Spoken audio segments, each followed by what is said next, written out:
Parents brain science లేదా brain secrets తెలుసుకోవడం ద్వారా తమ పిల్లల్ని చక్కగా గైడ్ చేయవచ్చు.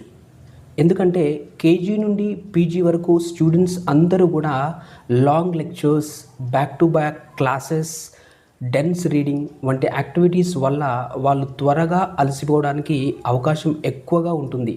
ఇక్కడ మనం పేరెంట్స్గా నేర్చుకోవాల్సింది ఏంటి అంటే హ్యూమన్ బ్రెయిన్ అంటే మన brain working memory 4 chunks of ఇన్ఫర్మేషన్ను మాత్రమే హోల్డ్ చేసుకుంటుంది.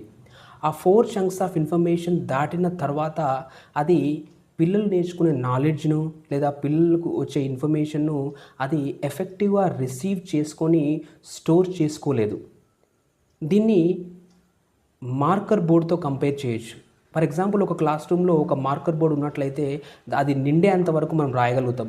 అది నిండిన తర్వాత మనం ఎరేజ్ చేసి మాత్రమే రాయగలం. అంటే ఈ విధంగా వర్కింగ్ మెమొరీని ఎప్పుడూ కూడా ఆ లోడ్ను మనం తగ్గిస్తూ ఉండాలి.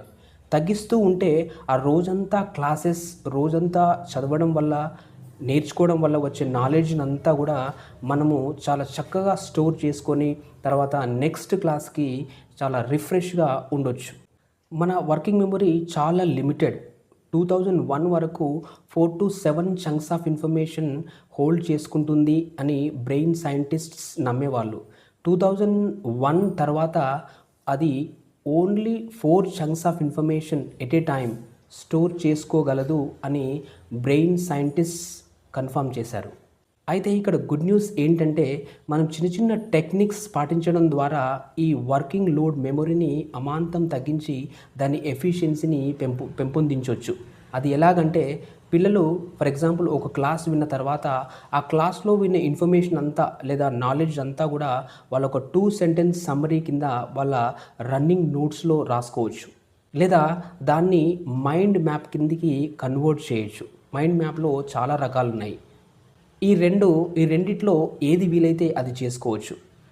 ఆ తర్వాత ఒక 1 మినిట్లకు వీలైనంత వరకు లేదా వాళ్ళ వీలును బట్టి మెడిటేషన్ కానీ మైండ్ఫుల్నెస్ కానీ లేదా డీప్ బ్రీతింగ్ కానీ ప్రాక్టీస్ చేయాలి.